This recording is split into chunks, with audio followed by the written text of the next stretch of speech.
Morning students, आज हम start करेंगे अपना 9th क्लास का ही टॉपिक। अपने टॉपिक को ही हम कंटिन्यू कर रहे हैं और हम इस वीडियो के अंदर पढ़ेंगे movement of air, cloud formation and zones on the basis of rainfall. सबसे पहले बच्चों क्या है कि हमारी जो अर्थ है वो सारी एक जैसी नहीं है।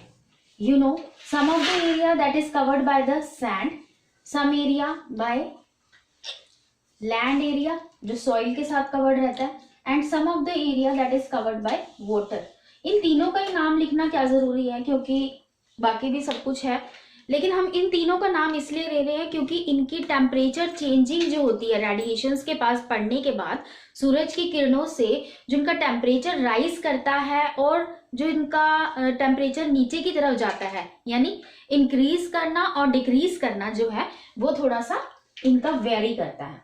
तो सबसे पहले हम सीखेंगे कि किस तरह से इसका जो टेम्परेचर है वेरी करता है। वैसे आप सब लोग इंटेलिजेंट है, आपको पता ही होगा कि सूरज की गर्मी से सबसे पहले गर्म होती है सैंड। सो हम यहाँ पे राइजिंग टेम्परेचर को ऐसे लिख देते हैं। फिर उससे कम लैंड, छोटा एरो है ये, और उससे भी कम वाटर। तो कहने का मतलब है सबसे जल्दी गर्म होने वाली सैंड, फिर लैंड और फिर वाटर। ऐसे ही ये क्या है, डे का टाइम। अब यहां पे बना देते हैं मून। मून मतलब night. Eight the time of night सबसे जल्दी ठंडा क्या चीज हो जाएगी, सबसे जल्दी ठंडी हो जाएगी हमारी सैंड। सो सबसे कम एरो इसका लग गया। फिर उसके बाद हो जाएगी हमारी लैंड, थोड़ा बिगर एरो है, और उससे भी बिगर एरो है वाटर का, क्योंकि वाटर सबसे देर से गर्म होगा और सबसे देर से ठंडा होगा। This uneven heating and cooling effect of the earth that is the cause of movement of air. इसके हिसाब से ही मूवमेंट ऑफ एयर अपनी डिपेंड करती है। अब हम सीखेंगे the movement of air. So sand को और लैंड को हम इकट्ठे ले लेते हैं। अरे डे मिट गया, इसको देखते डे। अब हम सीखेंगे मूवमेंट ऑफ एयर। बेटे, eight the time of day what happen कि जो लैंड का एरिया है और यहाँ पे हम वाटर, यानी यहाँ लैंड और यहाँ पे वाटर, तो लैंड का एरिया जल्दी गर्म हो जाता है।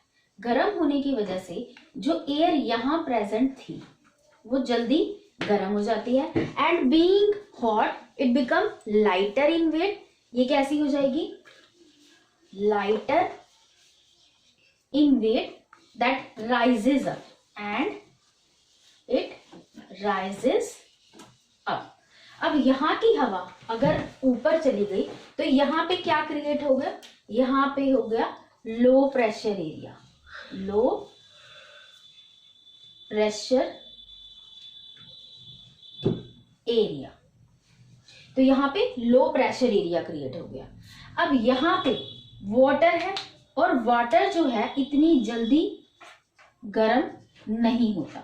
अगर ये इतनी जल्दी गर्म नहीं हो रहा तो comparatively this wind is full of water vapours, और ये यहाँ पे जो प्रेशर है विंड का वो क्या है, high.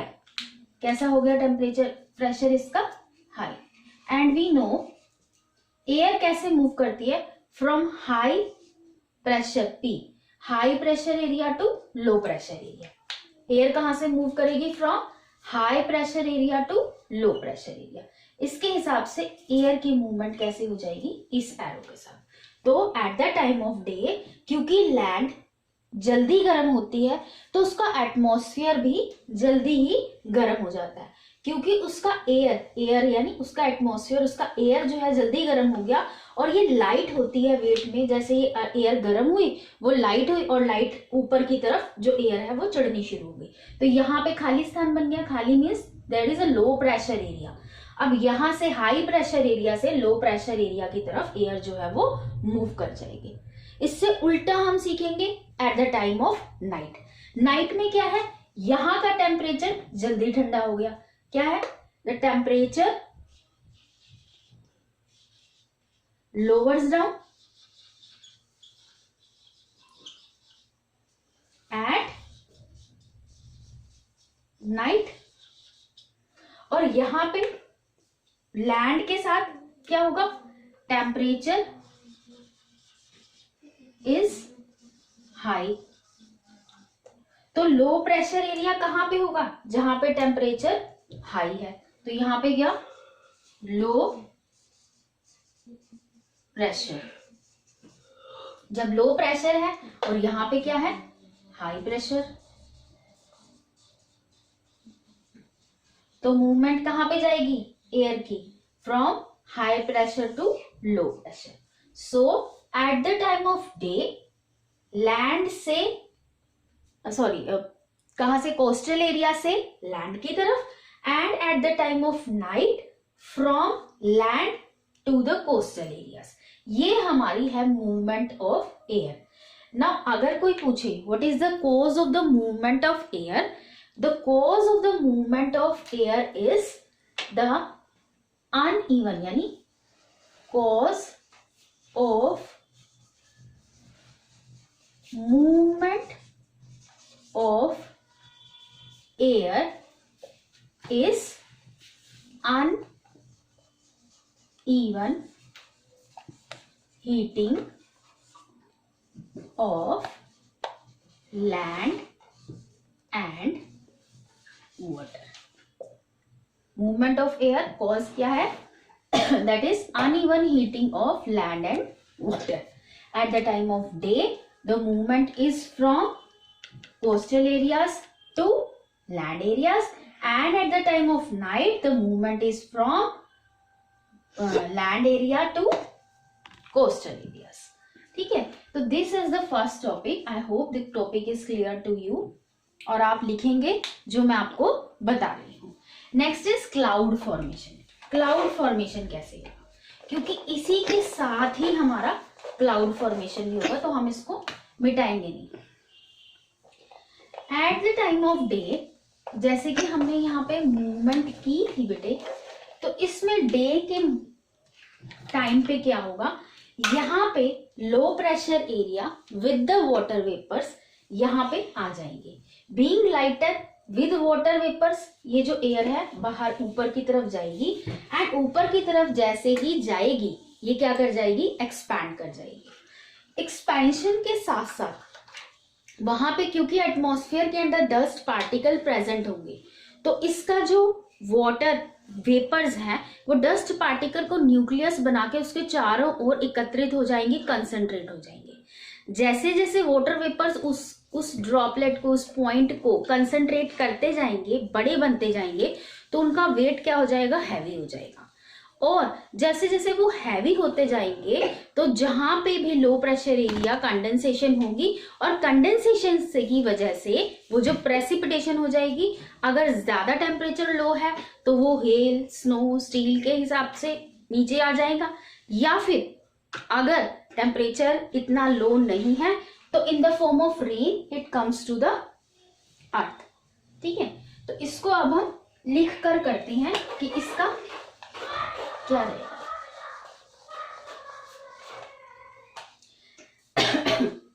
First point, eight the time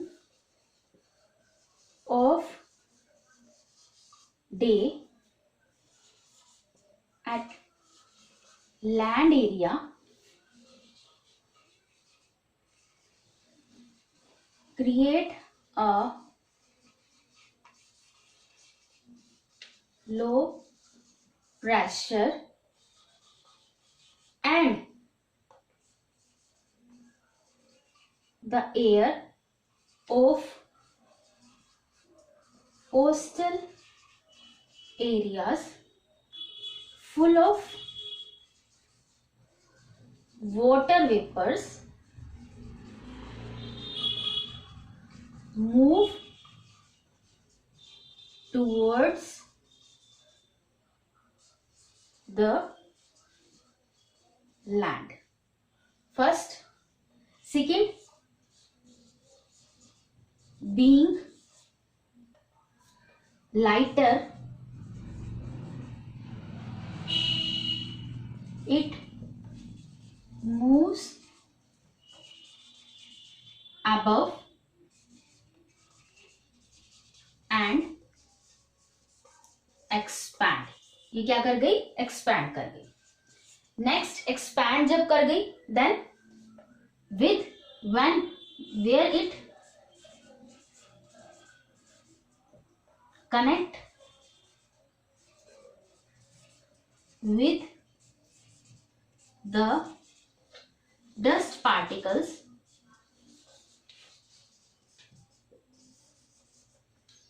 and change into smaller and then larger droplets.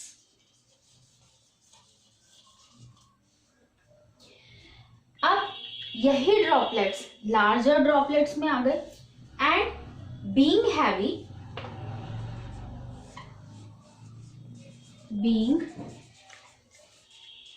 Heavy they precipitate down towards earth in the form of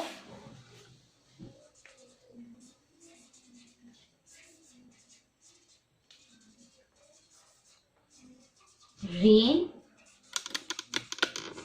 hail, steel और स्नो. तो ये है बेटे, पहले समझाया है आपको क्लाउड फॉर्मेशन और मैंने अब ये लिख दिया है तुम्हारे लिए. जस्ट 4 पॉइंट्स है. Eight the time of day at land area create a low pressure and the air of the coastal area full of water moves towards the land. हमने डिस्कस किया. Being lighter, it moves above and expands. Being lighter, it moves above and it expands. Where it connect with the dust particle. Dust particle जो है nucleus बना लेंगे, center बना लेंगे, and at the center this water vapors, ये जो dust particles हैं, water vapors इसके चारों ओर घेरा बना लेंगे. Being heavy, where it connect with the dust particles and change into smaller and then larger droplets. Larger droplets में being heavy, they precipitate down towards the earth and form rain, hail, steel and snow. तो इसमें ये हमारा cloud formation आ जाता है. Next, India के अंदर हम अपने एरिया को on the basis of rainfall जो है, क्योंकि हमारे देश में ज्योग्राफिकल डाइवर्सिटी बहुत ज्यादा है, तो on the basis of the rainfall we have divided our India area of India into 4 zones. ये दीज जोन्स जो हैं that is wet zone, intermediate,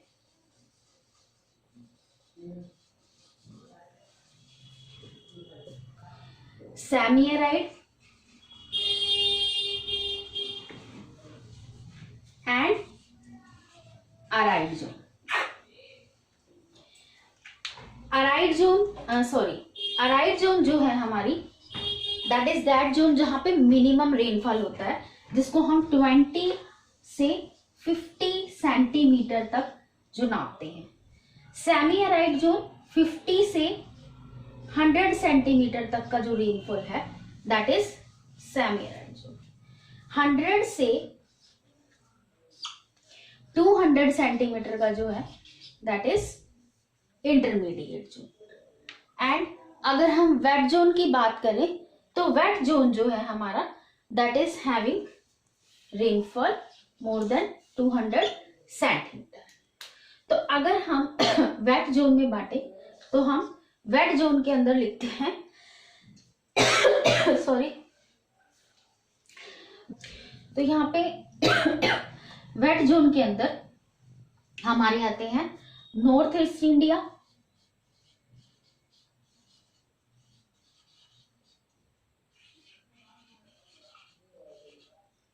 and western Ghat.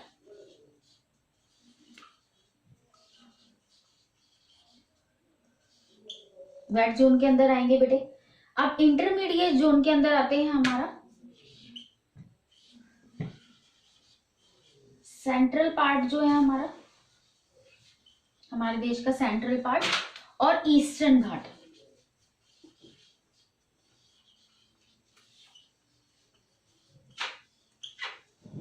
Semi arid zone के अंदर हमारे आते हैं हमारा इंडिया का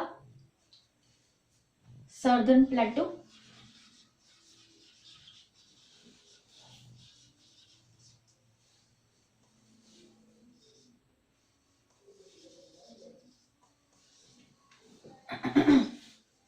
एंड कुछ एक सेंट्रल इंडिया जो है हमारा।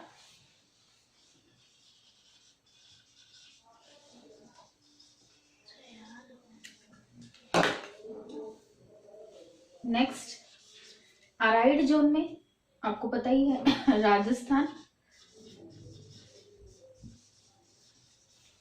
And some of the part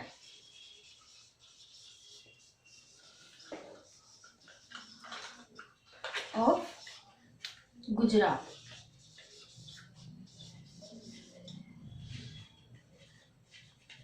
तो अगेन देखिए बेटे, movement of air we have discussed, cloud formation you know, and the zone हमारे wet zone, intermediate zone, semi arid zone, fourth arid zone.